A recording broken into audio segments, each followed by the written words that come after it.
Bismillahirrahmanirrahim. Assalamualaikum warahmatullahi wabarakatuh. Bertemu kembali dengan mata kuliah Matematika Diskrit ya. Di pertemuan ke-10, kali ini kita masih membahas tentang graf ya, karena graf cukup banyak materinya. Nah, kita bahas tentang lemma jabat tangan. Sebelumnya di pekan lalu kita sudah bertemu dengan derajat graf ya. Nah, lemma jabat tangan ini ada hubungannya dengan derajat pada graf. Ya. Lemma jabat tangan adalah jumlah derajat ya di semua simpul pada suatu graf itu adalah genap ya. Jadi jumlah derajat dalam suatu graf itu pasti genap, yaitu 2 kali jumlah sisi pada graf tersebut ya. Jika graf dinyatakan dengan G, V, E ya, berarti vertex, sisi ya. Dengan menggunakan kajian lemma jabat tangan, maka banyaknya derajat dari suatu simpul pada graf tidak berarah adalah dirumuskan dengan ini ya. Sigma itu jumlah ya, jumlah derajat dari suatu vertex sama dengan 2 nilai mutlak E atau 2 kali sisi. Adapun banyaknya derajat dari suatu simpul pada graf berarah, nah ini kalau graf berarah sama seperti yang bahasan sebelumnya ya, graf berarah derajatnya berarti ada apa? Ada derajat masuk ya, ditambah dengan derajat keluar ya, sama dengan 2E. Gitu ya, derajat masuk ditambah derajat keluar sama dengan 2E. Nah, lemma jabat tangan atau handshaking lemma disebabkan oleh setiap sisi dihitungnya 2 kali, yaitu pada ujung kiri sebagai bagian dari simpul kiri dan pada ujung kanan dihitung bagian dari simpul kanan. Ya, nah perhatikan graf berikut nih, lihat nih. Maksudnya dihitung 2 kali ini dari sisi kiri dan dari sisi kanannya. 1, 2 ya. Kemudian untuk 2 nih kita hitung lagi. 1, 2 ya. Dari sisi kiri, dari sisi tangan, bahkan ada yang ke tengahnya. Ini juga sama nih. 1, 2 dan tengah ya. 1, 2. Ini maksudnya dihitung dari sisi kiri dan sisi kanan. Nah, nanti kalian coba di rumah ya, dipastikan lagi berapakah jumlah derajat pada masing-masing graf ya. Ini kalian hitung, ini berapa derajatnya, ini berapa derajatnya, ini berapa derajatnya berdasarkan tadi lemma jabat tangan. Dihitung 2 kali, 1, 2, 1, 2, 1, 2, 1 gitu ya. Silahkan dikerjakan di rumah. Nah, berikutnya kita ke aplikasi graf ya. Buat apa sih sebenarnya kita belajar graf? Nah, mungkin teman-teman yang dulunya pernah ketemu sama fisika ya, udah familiar dengan gambar ini ya, rangkaian listrik. Nah, ternyata graf bisa dipakai untuk rangkaian listrik. Graf juga bisa dipakai untuk isomer senyawa karbon ya, ikatan sama senyawa karbon nih CH4. C diikat oleh 4 atom H gitu ya, dan seterusnya. Kemudian untuk apa lagi? Transaksi kongruen pada basis data terpusat ya. Transaksi T0 menunggu transaksi T1 dan T2. Ini langkah-langkahnya ya. Kemudian transaksi T2 menunggu transaksi T1. Transaksi T1 menunggu transaksi T3. Transaksi T3 menunggu transaksi T4. Nah, ini contohnya ya. Apabila digambarkan grafnya seperti ini. Kemudian untuk apa lagi? Untuk terapan pada pengujian program nih contohnya ya. Kalian anak TRPL pasti sudah sangat familiar dengan coding ini ya. Nah, ini adalah menggunakan graf ya. Kemudian apalagi finding machine atau terapan pada mesin jajak. Apabila 0 sen yang dimasukkan ya, B apabila yang dimasukkan 5 sen. A nih ya, apabila yang dimasukkan 0 sen berarti set. Nah, baliknya ke sini lagi berarti tidak ada barang yang keluar ya. Kemudian apa? B, ketika 5 sen dimasukkan gitu ya. Mana 5 sen? Kita lihat nih. Ketika 5 sen dimasukkan ya, berarti barang apa yang keluar seharga 5 sen gitu ya. Kemudian C, 10 sen dimasukkan. Ketika 10 sen dimasukkan, berarti barang apa yang keluar? Oh, barang P yang keluar ya. Ketika yang dimasukkan adalah 15 sen, berarti barang apa yang keluar gitu ya. Nah, ini menggunakan graf. Kemudian apalagi turnamen, pertandingan atau perlombaan gitu ya. Setiap cabang olahraga yang syarat dengan kompetisi, suatu kompetisi dapat dipisahkan menjadi sistem round dan sistem home away. Terkait hal ini, graf dapat digunakan untuk memvisualkan sistem pertandingan tersebut. Turnamen sistem round robin terjadi jika setiap tim bertanding dengan tim lainnya hanya satu kali. Sistem round robin menggunakan graf berarah, di mana arah menunjukkan siapa pemenang pertandingan. Contohnya, dilaksanakan suatu turnamen yang melibatkan 4 tim, yaitu tim A, tim B, tim C, dan tim D. Turnamen tersebut dilaksanakan dengan sistem round robin. Setelah turnamen dilaksanakan, gambar dan keterangan turnamen yang dimaksud ditampilkan sebagai berikut nih ya. Tim A, tim B, tim C ya. A lawan B, tim A menang ya, ini artinya tim A menang atas tim B. Nah, kemudian C lawan D, ini artinya tim C yang menang dengan D. A dengan C berarti A yang menang, B dengan D berarti B yang menang, A dengan D berarti A yang menang, C dengan B artinya C yang menang ya. Posisi yang menang ada di sebelah kiri, yang kalah ada di sebelah kanan. Ini graf teman-teman, karena terdiri dari titik yang dihubungkan oleh sisi ya. Nah, dari graf di atas dapat disimpulkan sebagai berikut. Tim A menangnya 3 kali, kalahnya 0 kali. Tinggal kita lihat aja di sini. 1, 2, 3 ya, berarti 3 kali. Ada nggak kalahnya di sini? Oh, nggak ada. Tim C berarti menangnya berapa kali? 1, 2. Kalahnya berapa kali? 1 kali. Tim B menangnya berapa? Tim B menangnya 1 kali ya. Kemudian kalahnya berapa kali? Kita lihat di sini kalahnya 1, 2 gitu ya. Dengan cara seperti ini akan lebih mudah ya. Begitu juga dengan tim D. Berdasarkan simpulan di atas, maka tim A menjadi juara pertama. Kenapa? Karena paling banyak memenangkan turnamen ya. Dan tim C dinyatakan menjadi runner up-nya. Kenapa? Karena dia 2 kali menang ya. Nah, kemudian turnamen sistem home away terjadi jika setiap sistem bertanding dengan tim lainnya 2 kali. Kalau tadi round robin 1 kali, kalau home away ada 2 kali. Sistem home away menggunakan graf berarah juga, namun arah yang dimaksud bukan menunjukkan siapa pemenang pertandingan, tetapi arah menunjukkan siapa yang bertindak sebagai tuan rumah atau kandang. Contoh, dilaksanakan suatu turnamen yang melibatkan 4 tim, yaitu tim A, tim B, tim C, dan tim D. Turnamen tersebut dilaksanakan dengan sistem home away. Nah, gambar grafnya sebagai berikut ya. A, B, C, D. Ini bukan sebagai pemenang, bukan ya. Seperti ini berarti A datang ke B, berarti B sebagai tuan rumah ya.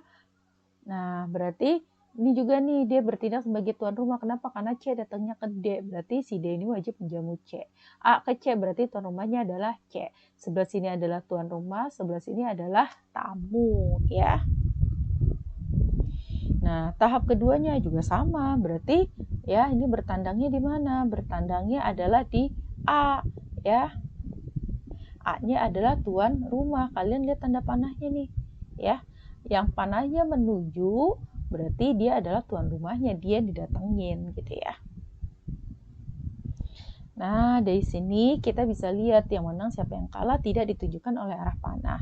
Tapi di sini konteks arah panah adalah menunjukkan siapa tamu dan siapa tuan rumah. Berikutnya adalah representatif graf. Apabila graf akan diproses dengan program komputer, maka graf harus direpresentasikan di dalam memori. Terdapat beberapa representatif yang mungkin terjadi untuk graf.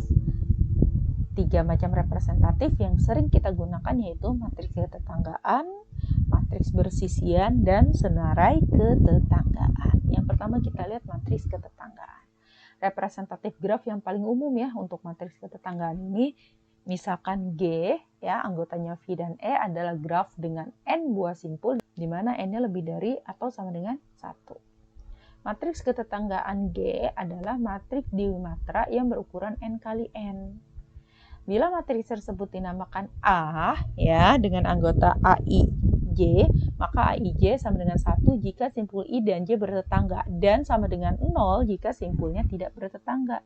Nah, sederhananya gini, matriksnya ya AIJ ya 1 kalau dia bertetangga, 0 kalau dia tidak bertetangga.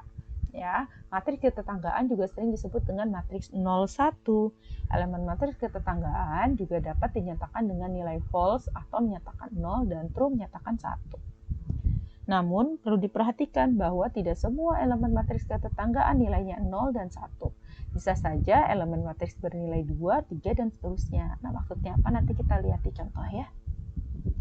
Hal ini akan terjadi jika graf yang direpresentasikan adalah graf yang ada sisi gandanya. Sementara untuk gelang nilai matriksnya adalah 1. Adapun jika grafnya berbobot, maka A menyatakan bobot tiap sisi yang menghubungkan simpul I dengan simpul J. Nah, contohnya nih ya, lihat. Nih ya teman-teman, 1 ke 1. Ada nggak? Iya, tidak ada ya, tidak ada loop. Maka karena 1 ke 1 tidak ada, maka 0. Kemudian 1 ke 2 ada nggak? Ada ya. Berarti 1 ke 2 nilainya 1. Ingat ya, kalau ada 1, kalau nggak ada 0. 1 ke 3 ada nggak? Ada. 1 ke 4 ada nggak? Nggak ada ya. Kemudian nih, 2 ke 1 ada? Ada. 2 ke 2 ada nggak ke dirinya sendiri? Tidak ada. Ya, 2 ke 3 ada nggak? Ada. 2 ke 4 ada. Ya, kemudian 3. 3 ke 1 ada nggak? Ada. 3 ke 2 ada. 3 ke 3 ada nggak ke dirinya sendiri? Tidak ada. 3 ke 4 ada nggak? Ada. Ya, kemudian 4. 4 ke 1 ada nggak? Tidak ada. Karena tidak ada berarti 0. 4 ke 2 ada. Berarti 1. 4 ke 3 ada. Berarti 1. 4 ke dirinya sendiri ada nggak? Tidak ada. Karena tidak ada berarti 0. Itu ya. Nah, karena ini yang sederhana ya, yang lain mirip. Nah, sekarang kita lihat yang gelang ya. Nih, misal 1 ke 1 ada nggak? Ya, tidak ada ya. 1 ke 2 ada. 1 ke 3 nih, 1, 2. Ya, karena terjadi busur, berarti dia 2 kali. Ya, seperti pernyataan yang tadi, tidak selalu nilainya 1. Apabila dia terdapat busur dan kalang, berarti bisa jadi nilainya lebih dari 1. Ya. Nah, kemudian 2. 2 ke 1, iya 1. 2 ke 2 ada nggak? Nggak ada ya. 2 ke 3, 2 ke 3 ada nih, 1 ya. Kemudian 2 ke 4 berapa? 1 ya. Kemudian 3. 3 ke 1 ada berapa? 2 nih. 1, 2. Karena tidak berarah ya. Jadi ada 2 sisi di antara 1 dan 3, maka 2. Kemudian kedua ada nggak? Oh, ada nih 1 sisi ya. Kemudian 3 ke 3 nih ada nih 1 sisi. Ingat ya, gelang itu dihitungnya 1 ya. 3 ke dirinya sendiri ada. 3 ke 4, 2, 1, 2 gitu ya. Paham ya? Yang lain mengikuti, silakan berlatih. Berikutnya adalah matriks bersisian.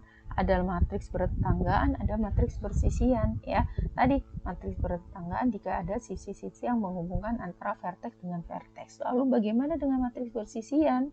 Representasi graf yang menyatakan bersisian simpul dengan sisi ya. Misalkan G dengan vertex dan E adalah graf dengan n buah simpul di mana n-nya lebih dari atau sama dengan 1 dan m buah sisi. Matriks bersisian G adalah matriks bimatra yang berukuran n kali m ya, di mana baris menunjukkan label simpul sedangkan kolom menunjukkan label isi. Bila matriks tersebut dinamakan A dengan anggota AIJ, maka AIJ sama dengan 1 kalau bersisian dan sama dengan 0 jika tidak bersisian ya. Atau dalam bentuk kalimat yang lebih sederhana digambar ini gini ya. 1 jika I bersisian dengan J, 0 jika I tidak bersisian dengan J. Nah, nih contoh matriksnya ya. Ingat ya, bersisian. Nah, nih kita lihat ya. Sebelah sini adalah vertexnya, sebelah sini adalah sisinya ya. Kita lihat 1 bersisian dengan apa saja? Oh, 1 bersisian dengan E1. Ya, berarti poinnya 1. 1 bersisian enggak dengan E2? Iya, ini E2 nih. Ketemu ya, sisi ini dengan simpul 1, berarti 1. Kemudian E3 yang ini. 1 di sini, E3 ini ketemu nggak? Enggak, karena enggak berarti 0. E4 di sini, 1 di sini, ketemu? Ketemu, karena ketemu berarti 1. E5 di sini, 1 di sini, ketemu nggak? Enggak, karena enggak ketemu berarti 0. Ya, mana lagi? Nah, E6 di sini, udah pasti 0. Gitu ya. Kemudian 2 dengan E1, ada ya? Ini E1, ini 2, berarti 1. 2 dengan E2, iya, ini E2, ini 2, ketemu ya, berarti 1. 2 dengan E3, ini 2, ini E3, ketemu, berarti 1. E4 di sini, 2 di sini, nggak ketemu, berarti 0 ya. E5 di sini, 2 di sini, nggak ketemu, berarti 0. E6 di sini, 2 di sini, nggak ketemu, berarti 0. Dan seterusnya sampai 4 ya. 4 itu dia hanya bersisian dengan apa? Nih simpul 4, berarti hanya bersisian dengan E5 dan E6, lainnya 0. Ya, paham ya? Kalau bersisian itu berarti sisi dengan simpul. Kalau bertetangga berarti simpul dengan simpul. Nah, graf di atas memperlihatkan matriks bersisian untuk graf yang direpresentasikannya dengan jumlah elemen matriksnya 4 kali 6 sama dengan 24 ya. Nih, ada 4 baris, 1, 2, 3, 4 dan ada 6 kolom. E1, E2 dan seterusnya sampai E6. Maka jumlah elemennya adalah 24. Yang berikutnya adalah representatif terakhir, yaitu senarai ketetanggaan. Senarai ketetanggaan mengenumerasi simpul-simpul yang bertetangga dengan setiap simpul di dalam graf, atau menyebutkan ya, mengenumerasi itu. Senarai ketetanggaan dapat mengatasi masalah borosnya ruang memori untuk menyimpan matriks ketetanggaan yang terlalu banyak elemen nolnya. Tadi ya, terlalu banyak elemennya. Bila elemen satu sangat sedikit, namun terlalu banyak elemen nol. Dengan kata lain, senarai ketetanggaan ini digunakan untuk menyederhanakan matriks ketetanggaan pada saat matriks ketetanggaan bersifat jarang atau sedikit untuk elemen satunya. Nah, contoh senarai ketetanggaan 1 bertetangga dengan 2 dan 3. Langsung aja 1, 2, dan 3. Ya, berarti nggak ada nol-nolnya. Kemudian 2 bertetangga dengan apa? 2 bertetangga dengan 1, 3, dan 4. Ya, 3 bertetangga dengan apa? Dengan 1, dengan 2, dengan 4. 4 bertetangga dengan apa? 2 dan 3 ya. Jadi langsung nih 1 bertetangga dengan 2, 3 dan seterusnya gitu ya. Disebutkan langsung tetangga-tetangganya sehingga lebih memakan memori sedikit. Berikutnya adalah isomorfik, graf planar dan graf bidang. Nah, apa itu isomorfik? Nah, graf isomorfik adalah dua buah graf atau lebih yang titik-titik dan simpulnya sama, walaupun secara gambar bentuknya beda. Ya, itu isomorfik. Jumlah derajatnya sama, titik-titiknya sama, walaupun gambarnya beda.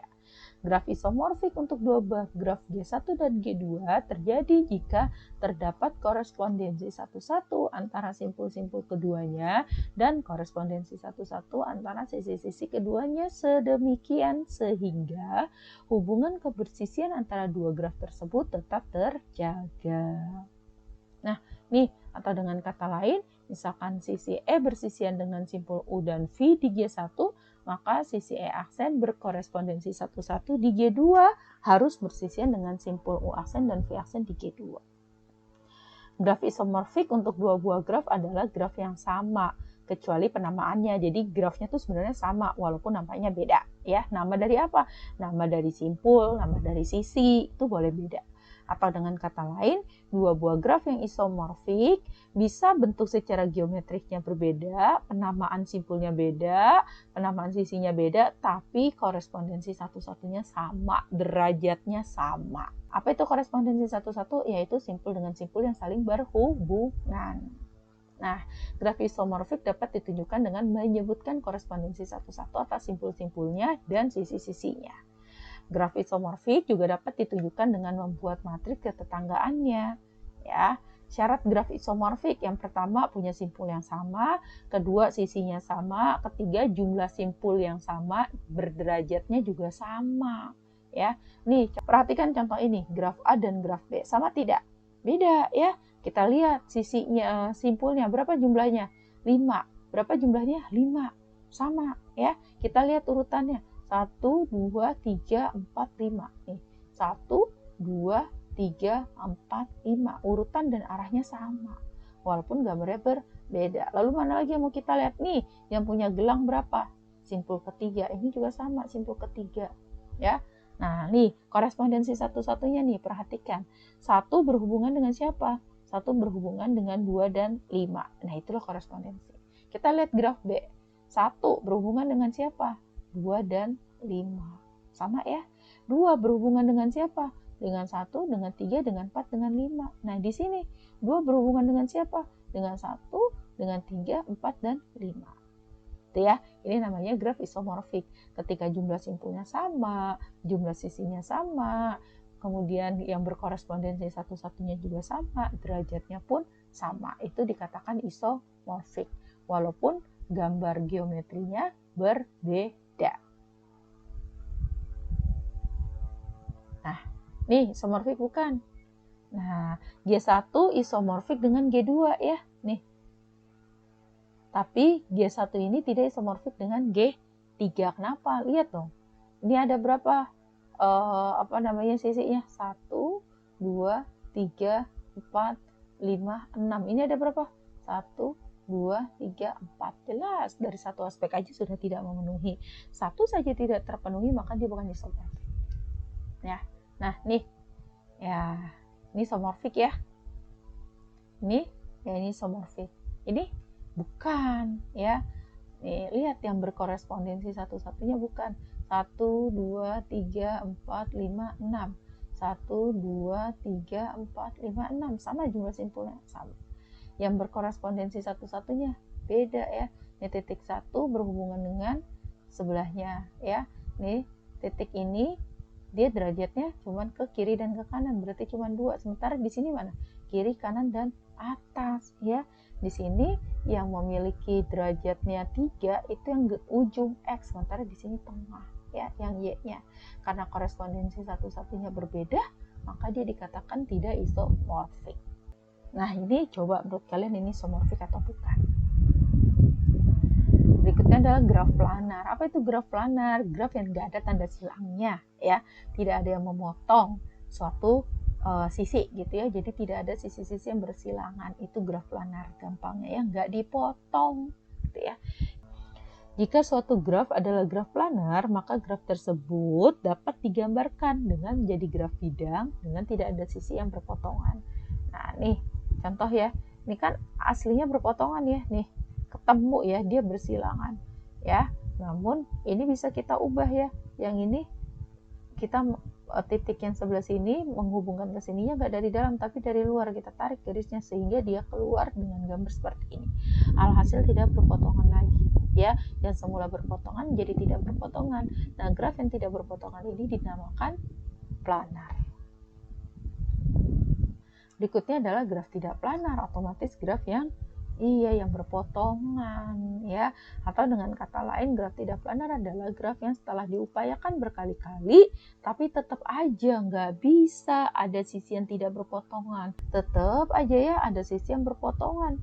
Nih udah diusahakan sedemikian rupa, maka ini dikatakan graf tak planar. Kemudian ada graf bidang, hampir sama dengan graf planar ya. Graf bidang adalah penggambaran dari graf planar tanpa adanya ruas yang berpotongan, ya ruas atau sisi. Setiap graf pada graf planar G membagi bidang menjadi beberapa bagian yang disebut dengan region. Ini contoh graf bidangnya ada berapa wilayah nih? 1, 2, 3 ya, dia ada 3 wilayah. Ini juga nih 1, 2, 3, jadi ada 3 wilayah. Sisi-sisi pada graf bidang membagi bidang datar menjadi beberapa wilayah atau region atau muka. Tadi ya kita udah hitung ada 3. Rumus wilayah pada graf bidang dapat dihitung dengan rumus Euler. Nah ini rumus Euler. Representatif graf planar membagi bidang menjadi wilayah atau region termasuk wilayah yang tidak dibatasi. Ya termasuk wilayah yang tidak dibatasi. Kalau ini dibatasi semua ya. Nih ketutup ya. 1, 2, 3 berarti ada 3 wilayah. Jika G adalah graf planar sederhana dengan sisi sebanyak E dan simpul sebanyak N, maka akan terdapat F sebagai representatif graf planar, yaitu wilayah dengan persamaan Euler sebagai berikut. Nah, nih rumusnya. N min E ditambah F sama dengan 2. Keterangannya, N sama dengan jumlah simpul, E sama dengan jumlah sisi, dan F sama dengan jumlah wilayah. Contoh. Misalkan graf sederhana planar dan terhubung memiliki 24 buah simpul. Masing-masing simpul berderajat 4. Representasi planar dari graf tersebut membagi bidang datar menjadi sejumlah wilayah atau muka. Berapa banyak wilayah terbentuk? Nah, tadi rumusnya apa? Iya, N dikurang E ditambah F sama dengan 2. Berarti kita butuh apa aja? Kita butuh N, kita butuh E. Karena F yang akan kita cari. Nah, N-nya udah dapat ya? Berapa N-nya? Nih terhubung memiliki 24 buah simpul, berarti N-nya 24. Kemudian apalagi yang E-nya ada nggak di sini? Ya E-nya nggak ada ya, tapi di sini ada apanya? Ada derajatnya diketahui, masing-masing simpul berderajat 4. Berarti total derajatnya berapa? 4 kali 24 itu 96. ya. Nah, derajatnya kita udah tahu tadi pakai rumus lemma jabat tangan bahwa jumlah derajat sama dengan 2 kali E. Berarti kalau kita mau cari E-nya gimana? Betul, 96 dibagi 2 ya, sama dengan 48 ya. Kita masukin ya. D-nya berapa? D-nya 96 ya, sama dengan 2 dikali E. Karena E yang kita cari, maka 2-nya kita pindah ruas dari kali jadi bagi, maka 96 bagi 2 sama dengan 48. Berarti jumlah sisinya adalah 48. Nah, tadi rumusnya ini ya, N min E tambah F sama dengan 2. Berarti F sama dengan apa? 2 min N plus E ya. Nih, tinggal kita masukin 2 min N. N-nya berapa? Min 24 plus E. E-nya berapa? 48. Sehingga wilayah atau region atau phase yang terbentuk ada 26 buah. Nah, ketidaksamaan Euler. Jika G adalah graf planar sederhana terhubung dengan E, menyatakan banyaknya sisi, dan N menyatakan banyaknya titik. Dalam hal ini N itu lebih dari sama dengan 3. Maka berlaku ketidaksamaan Euler. E kurang dari sama dengan 3N min M. E kurang dari sama dengan 3M min M dinamakan ketidaksamaan Euler yang dapat digunakan untuk menunjukkan keplanaran suatu graf sederhana. Ya, jadi simpelnya ketidaksamaan Euler ini untuk melihat graf itu planar atau tidak. Ya, contoh, perhatikan graf berikut ini. Graf K4 ya, kita masukin nih rumusnya ya. 3N min 6 ya, E kurang dari sama dengan 3N min 6. N-nya berapa nih? N-nya 4. E-nya 1, 2, 3, 4, 5, 6. Betul, E-nya ada 6. Ya, dia memenuhi ketidaksamaan Euler. Kenapa? Ya, karena tadi 3N, N-nya 4. 3 kali 4, 12. 12 kurang 6, 6. E-nya berapa? E-nya 6. Ya, kan E kurang dari sama dengan 6. Berarti dia pakainya E sama dengan 6. Maka dia memenuhi ketidaksamaan Euler ya. Graf K5 kita lihat N-nya berapa? N-nya 5. E-nya berapa? E-nya 10. Kita masukin di sini ya. E-nya berarti 10 ya. 10 kurang dari sama dengan 3 kali 5 berapa? 15. 15 kurang 6 berapa? 9. Apakah 10 kurang dari 9? Tidak.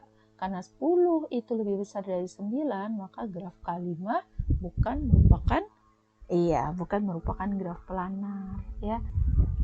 Nah, sekarang yang graf K3 ya. Kita lihat graf K3, E-nya berapa? Oh, E-nya 9. N-nya berapa? N-nya 6 ya. Berarti kita masukin 9. Apakah 9 kurang dari sama dengan 3 dikali 6 dikurang 6? Ya, 3 kali 6 18. 18 kurang 6 12. 9 kurang dari 12, iya betul, 9 kurang dari 12. Berarti kalau berdasarkan teori ini, graf K33 adalah graf planar ya. Tapi pada kenyataannya setelah dioprak-aprik ternyata graf K33 ini bukan graf planar.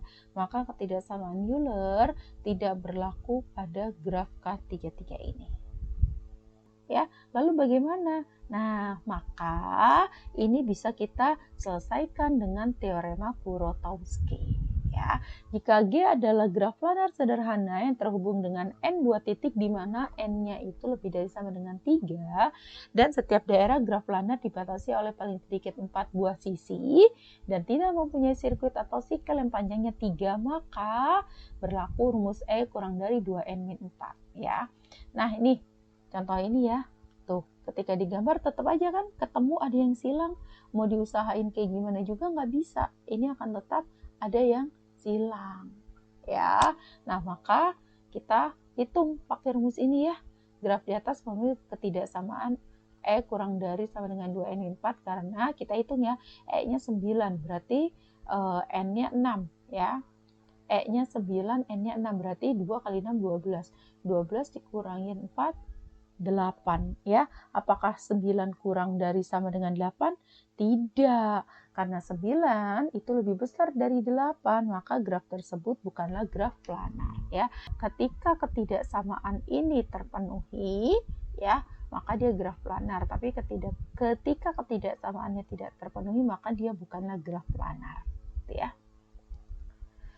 Graf Kuratowski dibagi menjadi yang pertama Kuratowski 1, yaitu graf lengkap yang mempunyai 5 buah titik atau graf tidak planar. ya. Nih Kuratowski 1 ada 5 titik. Kuratowski 2 yaitu graf terhubung teratur dengan 6 titik dan 9 sisi, ya, dia tidak planar. Nah, ini contohnya, ini Kuratowski 2. Nah, sifat-sifat Kuratowski. Kedua graf Kuratowski adalah graf teratur, ya, berarti apa? Semua titiknya saling berhubungan. Berikutnya, kedua graf Kuratowski adalah graf tidak planar, ya. Penghapusan sisi atau titik dari graf Kuratowski menyebabkan menjadi graf planar, ya. Jadi kalau mau dijadiin planar, ya hapus salah satu sisinya. Graf Kuratowski 1 adalah graf tidak planar dengan jumlah titik minimum, dan graf Kuratowski 2 adalah graf tidak planar dengan jumlah sisi minimum. Kalau Kuratowski 1 titiknya yang minimum, kalau Kuratowski 2 sisinya yang minimum, ya. Keduanya tidak planar. Berikutnya yaitu kita masih tentang teorema Kuratowski. Graf G bersifat planar jika dan hanya jika ia tidak mengandung subgraf yang sama atau isomorfik dengan salah satu graf Kuratowski atau homeomorfik dengan salah satu dari keduanya, ya. Nah, ini contohnya. Kemudian lintasan Euler dan Hamilton. Lintasan Euler ialah lintasan yang melalui masing-masing sisi di dalam graf tepat satu kali. Graf yang mempunyai lintasan Euler dinamakan juga graf semi-Euler atau semi-Eulerian graph. Sirkuit Euler ialah sirkuit yang melewati masing-masing sisi tepat satu kali. Sementara graf yang mempunyai sirkuit Euler disebut graf Euler, ya. Kalau graf yang memiliki lintasan Euler disebut ya semi-Euler. Betul sekali. Lihat ya, perhatikan gambar ini. Kita lihat lintasan Euler pada graf A. Nih, lintasan Eulernya 3, 1, 2, 3, 4, 1, ya. Masing-masing satu kali nih dilewatin. 3 ke 1, 1 ke 2, 3 ke 4, 4 ke 1. Ya, juga dengan yang ini, ya. Ini masing-masing bisa dilewatin oleh satu kali lintasan. Maka disebut sirkuit. Lintasan Euler pada graf B 1, 2, 4, 6, 2, 3, 6, 5, 1, 3, ya. Lihat ya. 1 ke 2, 2 ke 4, 4 ke 6, 6 ke 2, 2 turun lagi ke 3, 3 ke 6, ke 5, ke 1, balik ke 3. Ini ya, ini namanya lintasan Euler. Nah, sirkuit Euler tuh ke 2, 2 ke 3, 3 ke 4, 4 ke 7, 7 balik ke 3, 3 turun ke 5, 5 turun lagi ke 7, 7 ke kiri 6, naik lagi 5, naik lagi 2, naik lagi 6, naik lagi 1. Itu namanya ya sirkuit Euler. Sirkuit Euler pada graf D ini ya, bisa dilihat ya. Sementara pada graf E tidak mempunyai lintasan maupun teorema Euler yang pertama, graf tidak berarah memiliki lintasan Euler jika ya dia termasuk graf semi-Euler dan hanya jika terhubung dan memiliki dua buah simpul yang berderajat ganjil atau tidak ada simpul yang berderajat ganjil sama sekali. Teorema 2, graf tidak berarah G adalah graf Euler di mana dia memiliki sirkuit Euler jika dan hanya jika terhubung dan memiliki dua buah simpul berderajat ganjil atau simpul-simpul berderajat genap. Ya, teorema 3, graf berarah G memiliki sirkuit Euler jika dan hanya jika G terhubung dan setiap simpul memiliki derajat masuk dan derajat keluar yang sama. G memiliki lintasan Euler jika dan hanya jika G terhubung dan setiap simpul memiliki derajat masuk dan derajat keluar sama kecuali dua simpul. Yang pertama memiliki derajat keluar satu lebih besarnya dibandingin derajat masuk. Dan yang kedua memiliki derajat masuk satu lebih besar daripada derajat keluar. Nah, ini contohnya ya.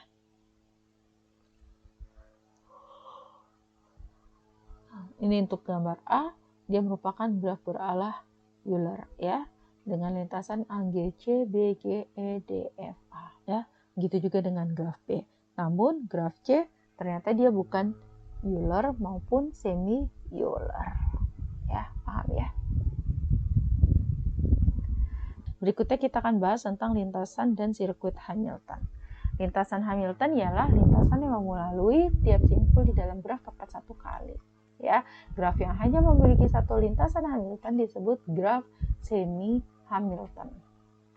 Sirkuit Hamilton ialah sirkuit yang melalui tiap simpul di dalam graf tepat satu kali, kecuali simpul asal sekaligus simpul akhir yang dilalui dua kali, ya. Simpul awal dan akhirnya boleh dua kali. Graf yang memiliki sirkuit Hamilton disebut graf Hamilton. Contoh, nih graf A memiliki lintasan Hamilton, ya, 3, 2, 1, 4. Dia nggak ngelewatin dua kali, 3, 2, 1, 4. Ya, dia nggak ngelewatin dua kali. Graf B memiliki sirkuit Hamilton, ya, 1, 2, 3, 4, 1. Kalau sirkuit itu mulainya dari mana, kembalinya di titik itu juga, ya.